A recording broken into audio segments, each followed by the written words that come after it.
ప్రస్తుతం power star Pawan Kalyan craze తారస్థాయిలో ఉంది. ఇక ఇలాంటి పరిస్థితుల్లో ఆయన చేస్తున్న సినిమాల మీద ఎక్స్‌పెక్టేషన్స్ విపరీతంగా పెరిగిపోయాయి.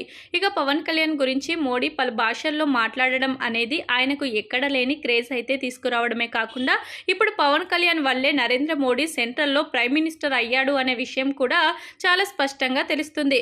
కాబట్టి ఆయన చేసిన ఒక సహాయానికి గుర్తుగా ప్రధాని నరేంద్ర మోడీ పవన్ కళ్యాణ్ కోసం ఏదైనా చేయడానికి రెడీగా ఉన్నారు. ఇక ఇదిలా ఉంటే పవన్ కళ్యాణ్ ఇప్పుడు కమిట్ అయిన సినిమాలు అన్ని పూర్తి చేయడం కోసం మరొక 2 నెలల సమయం తీసుకునే అవకాశాలైతే ఉన్నాయి.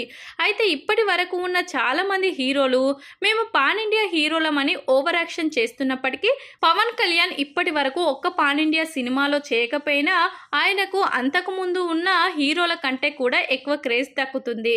మరి ఇప్పుడు ఆయన పాన్ ఇండియా సినిమా చేస్తే ఆ సినిమా సూపర్ డూపర్ సక్సెస్ అవుతుంది అని చెప్పడంలో ఎలాంటి అతిశయోక్తి లేదు. సినిమాలతో ఆయన పాన్ ఇండియా మార్కెట్ని టచ్ చేయబోతున్నారు. కాబట్టి ఈ సినిమా సూపర్ సక్సెస్గా నిలిచి తనకు మంచి గుర్తింపు తీసుకొస్తుందని అతని అభిమానులు కోరుకుంటున్నారు. ఇక ఓజీ సినిమా భారీ సక్సెస్ను సాధించడానికి రెడీ అవుతుంది అంటూ మేకర్స్ అయితే చెప్తున్నారు. చూడాలి మరి పవన్ కళ్యాణ్ ఈ సినిమాలతో ఎలాంటి సక్సెస్లు అందుకుంటాడు అనేది.